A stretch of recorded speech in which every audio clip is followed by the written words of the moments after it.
Class में पिछले class में हम लोग पढ़े बेलन के बारे में, जिसे हम लोग अंग्रेजी में क्या कहे, सिलेंडर। तो सिलेंडर के पूरा परिचय देखे, उससे संबंधित सूत्रों को देख लिए। अब जो भी बेलन से क्वेश्चन आएगा हम लोग उस 3 सूत्र देखे, तीनों के प्रयोग से क्वेश्चन को सॉल्यूशन कर लेंगे। अब बेलन में हम आपको आज का जो क्लास रखे हैं वह बेलन का ही एक प्रकार है जिसे कहा गया है खोखला बेलन। अब आप जानिए कि बेलन 2 प्रकार की हो गई। एक बेलन का नाम हो गया ठोस बेलन और दूसरा का नाम है खोखला बेलन। ठोस बेलन में क्या आता है, जैसे कि लकड़ी का जो गुटका होता है, सिल्ली बड़ा सा, वह हो गया ठोस बेलन। क्यों ठोस बेलन? क्योंकि उसके अंदर में पूरा मटेरियल भरा हुआ रहता है। जैसे यह लकड़ी का गुटका इसको मानेंगे तो इसका यहाँ का सतह खाली नहीं ना है, ऐसा पाइप की तरह होल नहीं ना है इसके अंदर कि इधर से कुछ डालेंगे और इधर निकाल लेंगे, ऐसा नहीं ना है। पूरा इसका जो भी पदार्थ से यह बना हुआ है इसके अंदर तक मटेरियल भरा हुआ है, इस सतह प्लेन है पूरा। तो इस प्रकार की बेलन को कहा जाएगा ठोस बेलन। लकड़ी का जो गुटका होगा उसे हम लोग कहेंगे ठोस बेलन। लेकिन इसी के जगह पे सेम एग्जाम्पल में आप देखिए कि यदि यह बेलन के आकार है, यदि इसके अंदर का मटेरियल खाली कर दिया गया हो, ऐसा हो कि इधर से कोई धागा या कोई वस्तु को डाल ले और इधर निकाल ले, तो इस प्रकार का जो बेलन होगा इसे हम लोग कहेंगे खोखला बेलन। पाइप होता है, पाइप देखे है, चापाकल जो हम लोग धसवाते हैं उसका पाइप देखे प्लास्टिक या लोहा का, उस पाइप के एक तरफ से दूसरे कोई वस्तु को रखेंगे तो दूसरे तरफ निकल जाएगा। क्यों निकल जाएगा? वह पाइप बेलन है लेकिन वह कैसा है, खोखला बेलन है कि नहीं। अच्छा, लकड़ी का भी वैसा गुटका बना सकते हैं जिसके बीच से अंदर से मटेरियल को निकाल के बाहर कर दिया जाए, पूरा खोखला कर दिया जाए इधर से इधर, तो वह भी हो जाएगा खोखला बेलन। आप मुख्य रूप से समझ गए कि ठोस बेलन क्या होती है और खोखला बेलन क्या होती है। आकृति माइंड में आ गया आपको खोखला बेलन की। कहीं कहीं सड़क पर पुल बनता है, ग्रामीण सड़क पर जो पुल बनता है उस पुल पर भी खोखला बेलन जैसा पुल ढलाई करके आता है। पानी को निकलने के लिए बीच में से खोखला रहता है ना, और ढलाई किया हुआ पुल रहता है बना हुआ, तो वह भी क्या है, बेलन ही है। लेकिन किस प्रकार का बेलन उसे कहेंगे, खोखला बेलन। यदि आपको प्रश्न में लिखा रहे कि एक ठोस बेलन की लंबाई इतना, आधार की त्रिज्या इतना हो, तो आयतन निकाले, वह सब कुछ हम लोग कल की क्लास में सीखे। यदि ठोस बेलन न कह के केवल बेलन कह रहा है तब भी हम लोग समझेंगे ठोस बेलन ही कह रहा है। लेकिन जैसे ही बेलन के साथ में खोखला वर्ड लग गया तो हम लोग समझेंगे कि वह खोखले बेलन का क्वेश्चन है। और खोखले बेलन का परिचय आज की क्लास में हम लोग पहले करेंगे। खोखले बेलन का जो भी सूत्र है इसको देखेंगे। आपके नज़रों के सामने बोर्ड पर खोखले बेलन का आकृति भी बना हुआ है और उसका फार्मूला भी लिखा हुआ है। लेकिन अब इसको अच्छा से समझेंगे, इससे परिचित होंगे, सूत्रों को समझ के देखेंगे, तब सूत्र याद करने की, रटने की ज़रूरत नहीं होगी। ऐसे ही समझ से सूत्र याद हो जाएगी और फिर खोखले बेलन से जो भी प्रश्न होगा उसका हल हम लोग आसानी से कर लेंगे। तो अभी हम लोग परिचय देखते हैं खोखले बेलन का। बउआ, यह एक बेलन खड़ा करके रखा हुआ है और यह बेलन गिरा करके रखा हुआ है। अभी जो बेलन हम लोग देख रहे हैं यह खोखला बेलन प्रतीत नहीं हो रहा है, यह ठोस बेलन जैसा प्रतीत हो रहा है। यह इसका ऊपरा सतह है और यह इसका नीचे का सतह है। यह खोखला बेलन तब पता चलेगा जब यहाँ से एक परत और इसमें इस तरह से बना दिया जाए, ऐसा पता चले कि यह खोखले बेलन है। यह भाग इसका खोखला का प्रदर्शित करेगा कि इतना भाग इसमें क्या है, यह खोखला का है। यह भाग इसका खोखला का है। इस भाग से यदि हम किसी वस्तु को डालेंगे तो फिर इस भाग से यह इधर बाहर निकल जाएगा। यहाँ भी हम लोग इस तरह से एक ऐसा आकृति यदि ढांचा कर देते हैं तो यह हो गया इसका खोखले बेलन का भाग हो गया। समझ में आया? इधर से इस भाग से कोई वस्तु को डालेंगे तो वह वस्तु इस भाग से बाहर निकलेगा। अब यह दिखाई दे रहा है खोखला बेलन। अब खोखला बेलन में कोई अंतर नहीं है उस बेलन की अपेक्षा। एक छोटी सी बातों का अंतर है क्या कि इस खोखले बेलन के देखने से पता चलता है कि इसमें दो गो बेलन बन गया। एक बड़ा मोटा सा पाइप हो और उसमें एक छोटा पाइप को फिर से डाल दिया जाए तो अट जाएगा। उसमें 4 इंची का एक बड़ा पाइप है और 3 इंची का एक उससे छोटा पाइप हो, उसको 4 इंची वाला में डाला जाए तो चला जाएगा कि नहीं चला जाएगा? चला जाएगा। तो उस तरह से जो पाइप, अब जो सिरा उसका देखने से पता चलेगा, उस सिरा देखने से ही पता चलेगा कि अच्छा ऊपर में बड़ा पाइप था और उससे छोटा साइज के पाइप को इसके अंदर से डाला गया है और उसका सिरा इस तरह से ही बना हुआ दिखाई देगा, इस तरह से दिखाई देगा। अब यहाँ से यह पता चल रहा है कि इसके अंदर एक यह वाला बेलन भी है, इसके अंदर एक और बेलन यह डाला गया है। खोखले बेलन की जो इमेज होगी अपने माइंड में इसी तरह से समझना है कि एक बड़े बेलन और उसके अंदर एक और छोटे बेलन भी है, तभी आप खोखले बेलन को अच्छा से समझेंगे। बस यही अंतर है ठोस बेलन और खोखला बेलन में, यही अंतर है। अब इसमें छोटी सी बात और क्या देखना है कि इसका जो आधार देखेंगे हम लोग, आधार, यहाँ से जो आधार देखेंगे यहाँ पर पता चल रहा है कि 2 वृत्त बन रहा है। एक वृत्त बन रहा है इस केंद्र से यहाँ तक और एक वृत्त बन रहा है इस केंद्र से इसके ऊपर से ही हम थोड़ा सा दिखाएं आपको, यहाँ तक दिखाई दे। यहाँ 2 वृत्त बन रहा है कि नहीं बन रहा है? यहाँ वाला सिरा से भी देखेंगे तो वृत्त की त्रिज्या यह होगी इतनी छोटी और दूसरे वृत्त की त्रिज्या यहाँ से यहाँ तक लेते हैं तो ई होगी। तो जो बड़े वृत्त बन रहा है तो बड़े वृत्त की त्रिज्या को हम लोग बड़का आर से सूचित करेंगे और छोटा वृत्त की त्रिज्या को छोटा आर से सूचित करेंगे। ठीक है? बड़े वृत्त की त्रिज्या को बड़का आर से सूचित करेंगे और छोटा वृत्त जो बनेगा इसकी त्रिज्या को छोटा आर से सूचित करेंगे। इतना बात समझ में आ गया? बेलन जो बना, यह जो खोखला बेलन बना, इसकी यह जो भाग हम लोग को दिखाई दे रहा है, ई वाला भाग जिसको आपको हम रंग करके हल्का बता रहे हैं, ई भाग जो दिखाई दे रहा है, यह जो बेलन है इस बेलन की मोटाई है। यह क्या हो गया? बेलन की मोटाई। इसकी जो संरचना होगी, यह जितना मोटा ऊपर हुआ है इतना ही मोटा से यह नीचे तक भी होगा, इतना ही मोटाई इसके नीचे सतह तक होगा। यह सब इसकी क्या हो गई? यह हो गई बेलन की मोटाई। यह क्या है? बेलन की मोटाई जो आपको अभी इस आकृति में दिखाई दे रहा है, यह बेलन की मोटाई हो गई।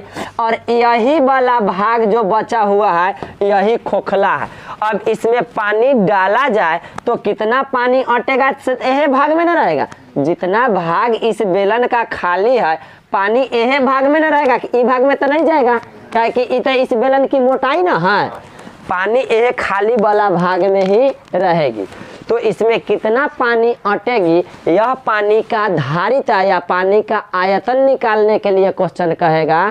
तो हम लोग कैसे निकालेंगे? बेलन का आयतन हम लोग जानते हैं क्या होता है होगा? बेलन का आयतन पाई आर स्क्वायर एच।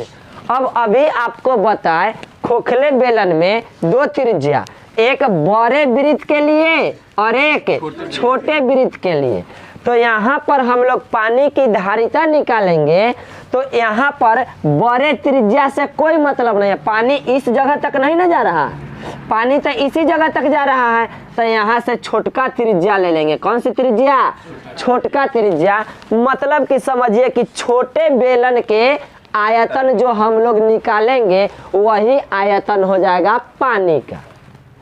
अब यहाँ से एक बात और समझना है कि इस प्रकार का बेलन कहीं बनाना हो, खोखला बेलन बनाना हो, जैसे कि रोड सड़क पर लगने वाला जो होता है पुल, कहीं मटेरियल से सीमेंट बालू गिट्टी से ढलाई होता है, ढलाई होता है ना, उस टाइप का यदि पुल बनाना हो, बेलनाकार पुल बनाना हो, तो कितना मटेरियल लगेगा उसे बनाने में, या वह लोहा का ही बनाया जाए तो लोहा की कितनी धातु लग गई उस खोखले बेलन को बनाने में। तो हम आपको बताए हैं कि किसी भी धातु को बनाने में जो मात्रा खपत होती है, जो मटेरियल उसमें लगती है, वह उसकी आयतन होती है। ये बात पहले से बता है। अब यहाँ से बउआ देखिए कि हम लोग को बेलन जब खोखला बनाना है तो कितने मटेरियल से यह बेलन बनेगा, इसका आयतन निकालना होगा। यानी कि हम लोग के पास जो पेंटिंग किया हुआ भाग है, जो रंगा हुआ भाग है, इस भाग का आयतन निकालना है तो हमको पता चलेगा कि कितना मटेरियल का यह बेलन तैयार हुआ। इस प्रकार के बेलन बनाने में कितनी धातु लगा या कितना मटेरियल लगा, वह निकालने के लिए क्वेश्चन कह रहा है। तो यह कैसे निकलेगा, आपको यहाँ पर बउआ सूत्र हम लिख करके बताए हैं, खोखले बेलन का आयतन। तो खोखले बेलन का आयतन मतलब अंदर वाला भाग का आयतन, कितना हवा भरा जाए या कितना पानी भरा जा सकता है, तो आपको बताए पाई आर स्क्वायर। तो यहाँ पर आर लेना है, अंदर वाला छोटा वाला आर, ठीक है। अब है कि खोखला बेलन बनाने में लगे धातु का आयतन, कितना धातु से यह बेलन तैयार हुआ, इसके लिए समझेंगे। यहाँ पर हम लोग क्या लेंगे, एक बड़ा बेलन।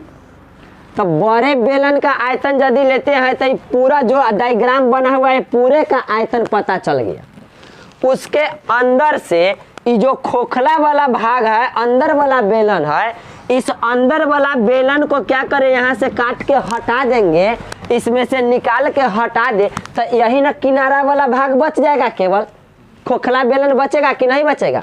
लकड़ी का एक बड़ा सा गुटका है, उसमें से काट करके कुछ भाग निकाल देते हैं, आधा दूर तक जा करके निकाल देते हैं। तो हम लोग गांव देहात में जो वस्तुएं तैयार होती है उसे हम लोग कहते हैं क्या, ये ओखली हो गया।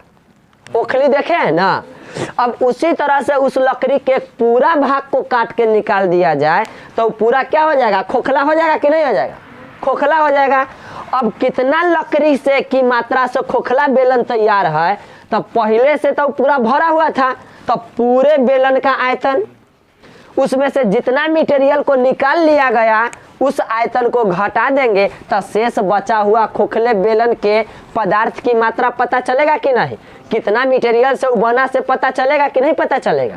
तो वही बात है, यहाँ पर हो जाएगा बड़े बेलन के आयतन, अब माइनस कर देंगे अंदर वाला छोटा बेलन के आयतन, तो यह हिस्सा केवल बच जाएगा, इसका आयतन पता हो जाएगा। तो यहाँ देखिए आपको हम लोग कैसे बनाएंगे, इस सूत्र को कैसे प्राप्त करेंगे, पाई बड़का आर का स्क्वायर एच माइनस कर देंगे पाई छोटका आर का स्क्वायर और एच।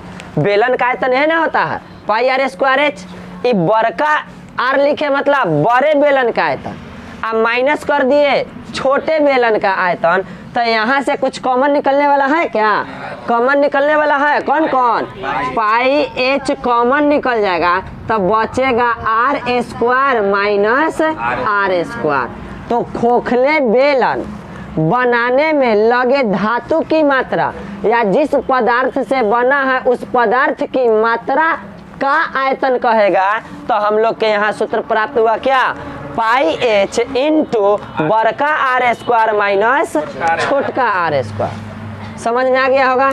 कहीं कहीं कोई कोई किताब में ना इस चीज को बताया है, एक को लिखा R1 और एक को दूसरे को लिखा R2, पहला को कर दिया बड़का को कर दिया गया R1 और छोटका को कर दिया गया है R2। तो यहाँ R1 माइनस R2 लिखा रहेगा। हम आपको बड़का R और छोटका R से बता दिए, कहीं R1 माइनस R2 लिखल रहेगा तो घबराना नहीं है, R1 से बड़का को इंडिकेट करेगा, R2 से छोटका को इंडिकेट करेगा। तो यह हम लोग का सूत्र प्राप्त हो गया। अब आप कहीं कहीं ना कोई किताब में लिखल देखिएगा तो लिखने का स्टाइल अलग अलग होगा, चीज वही है, लिखने का स्टाइल अलग अलग है। इसको कहीं कहीं लिख देगा पाई इंटू बड़का आर का स्क्वायर माइनस छोटका आर का स्क्वायर इंटू एच। यहाँ भी पाई और एच इसके गुना में है और यहाँ भी पाई और एच इसके गुना में है। पाई बड़का आर का स्क्वायर माइनस छोटका आर का स्क्वायर इंटू एच। इसको पढ़ रहा है पाई एच इंटू बड़का आर का स्क्वायर माइनस छोटका आर का स्क्वायर। बात दोनों एक ही ना है, सेम चीज ना है, केवल क्या लिखने का स्टाइल अलग है। तो अब इस टाइप से क्वेश्चन जब भी आपके सामने आएगा, आप थ्योरी को समझ गए हैं कि खोखले गोला जो खोखला बेलन जो बना वह कैसे बना है, जो आप समझाएं। अभी यह बात समझ में आ गया तो फिर सूत्र रटने की जरूरत नहीं होगी, ये ऑटोमेटिक याद हो जाएगा। बड़े बेलन का आयतन माइनस छोटे बेलन का आयतन, इससे प्राप्त हुआ मतलब जितनी मात्रा से खोखला बेलन बना है उसे बेलन की मात्रा यानी कि आयतन पता चल जाएगा।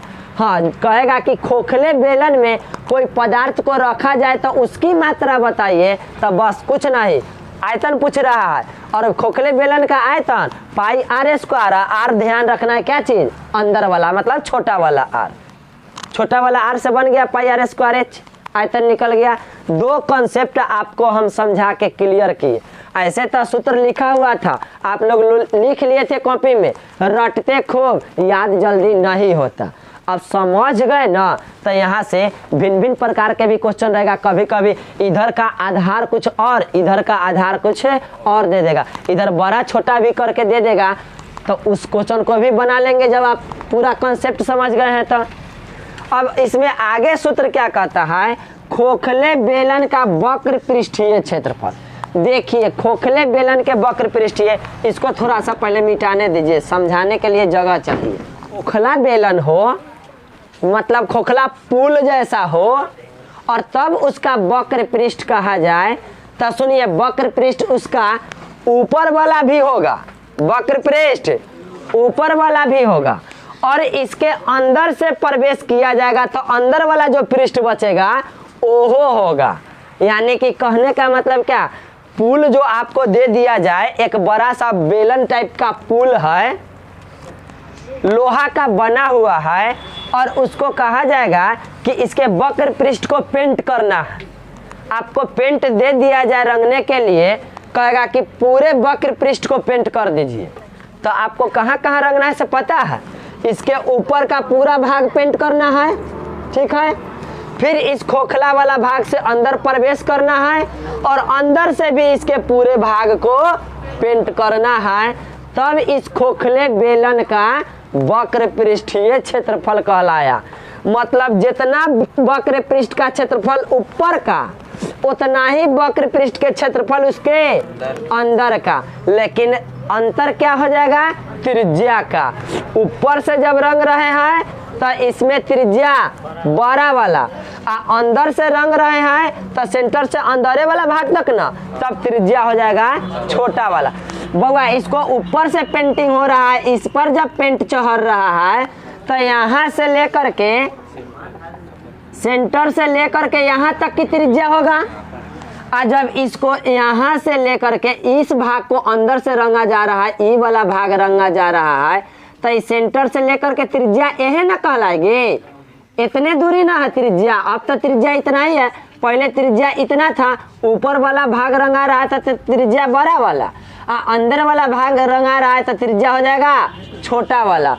मतलब कि वक्र पृष्ठ का क्षेत्रफल जो हम लोग सीखे हैं ठोस बेलन के लिए, तो वही यहाँ भी होगा, लेकिन दो गो वक्र पृष्ठ का क्षेत्रफल जोड़ना पड़ेगा। एगो बाहर वाले बेलन का वक्र पृष्ठ और प्लस अंदर वाले बेलन का भी वक्र पृष्ठ का क्षेत्रफल, दोनों को जोड़ देंगे तो खोखले बेलन के वक्र पृष्ठ पता चल जाएगा। तो देखिए कैसे होगा से, बड़े बेलन के वक्र पृष्ठ का क्षेत्रफल क्या था, 2 पाई आर एच, इसी में जुट जाएगा। अंदर से जब रंगा जाएगा तो अंदर वाले बेलन के वक्र पृष्ठ का क्षेत्रफल 2 पाई आर एच, अब यहाँ से क्या करेंगे हम लोग, कॉमन कुछ मिलने वाला है, कॉमन मिल रहा है 2πh, कॉमन मिल रहा है तो 2πh कॉमन हो जाएगा, तो अंदर में क्या बचेगा, r प्लस r, मतलब बड़का r प्लस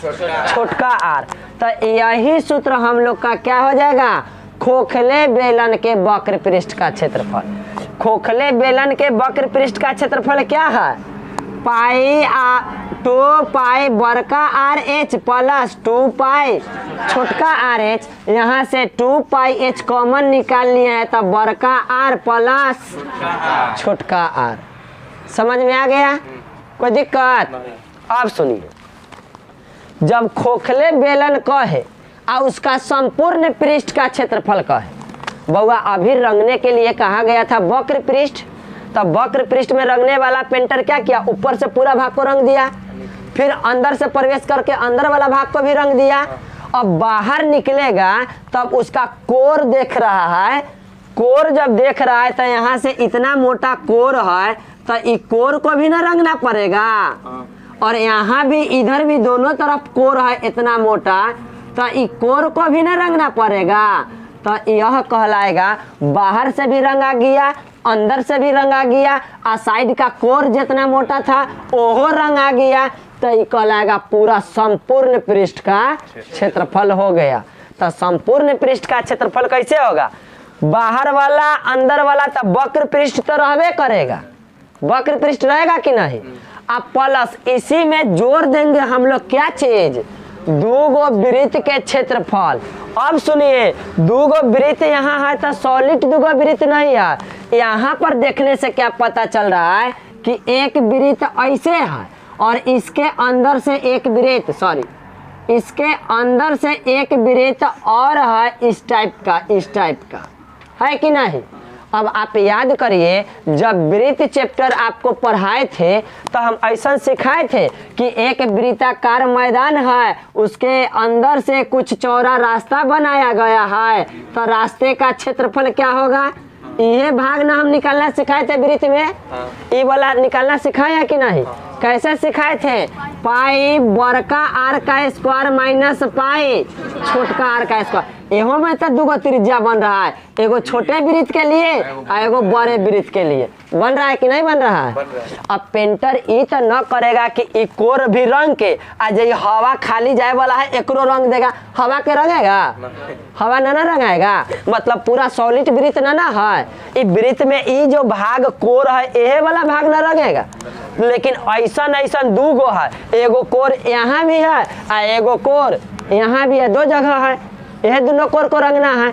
तो एक कोर का क्षेत्रफल हम लोग देखते हैं कि इतना होता है, तो ऐसा ऐसा कएगो कोर, दूगो कोर, वक्र पृष्ठ तो रंगिए दिया, संपूर्ण पृष्ठ में यह ना कोर बच जाता है, तो यहो दोनों को रंग देगा तो पूरा संपूर्ण पृष्ठ कहलाएगा कि नहीं कहलाएगा, संपूर्ण पृष्ठ कहलाएगा। इसका मतलब इसमें ये दोनों भाग को जोड़ देंगे, तो जोड़ेंगे क्या, पाई बड़का आर का स्क्वायर माइनस पाई छोटका आर का स्क्वायर, लेकिन इतना ना, एक दो गुना जोड़ेंगे, क्या कि एक सिरा इधर भी है और एक सिरा इधर भी है।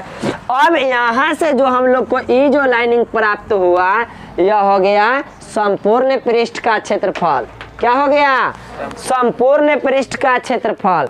खोखले बेलन के संपूर्ण पृष्ठ का क्षेत्रफल क्या पढ़ेंगे, 2πh इंटू बड़का आर प्लस छोटका आर प्लस 2 इंटू पाई बड़का आर स्क्वायर माइनस पाई छोटका आर स्क्वायर। इसको थोड़ा सा सरल और कर लेते हैं। अब सरल कैसे करेंगे, 2πh इंटू बड़का आर प्लस छोटका आर प्लस 2, यहाँ से फिर पाई कॉमन निकल रहा है, तो 2π इंटू बड़का आर स्क्वायर माइनस छोटका आर स्क्वायर। यह हम लोग को हो गया खोखले बेलन के संपूर्ण पृष्ठ का क्षेत्रफल। खोखले बेलन के संपूर्ण पृष्ठ का क्षेत्रफल। तो खोखले बेलन में हम लोग कई गो सूत्र देखे, 4 गो। एक देखे खोखले बेलन में कोई पदार्थ, कोई वस्तु कितनी मात्रा रखी जा सकती है उसका आयतन, दूसरा देखें, खोखला बेलन जो बना है किसी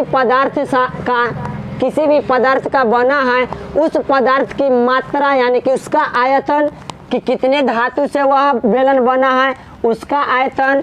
और तीसरा नंबर में देखें खोखले बेलन के वक्र पृष्ठ का क्षेत्रफल। और चौथा नंबर में देखें खोखले बेलन के संपूर्ण पृष्ठ का क्षेत्रफल। तो आज की क्लास हम लोग मुख्य रूप से रखे क्या, खोखले बेलन से परिचय कराना, खोखले बेलन से संबंधित जो भी सूत्र है उसको देखना। हम लोग सीख गए, खोखले बेलन से परिचित हो गए, इससे संबंधित जो भी सूत्र है उससे भी हम लोग परिचित हो गए, सूत्र को अच्छा से समझ भी गए। अब हम लोग को क्वेश्चन बनाना है खोखले बेलन से, जो कल की क्लास में हम लोग प्रैक्टिस करेंगे। आज की क्लास को रोकते हैं इतना ही पे।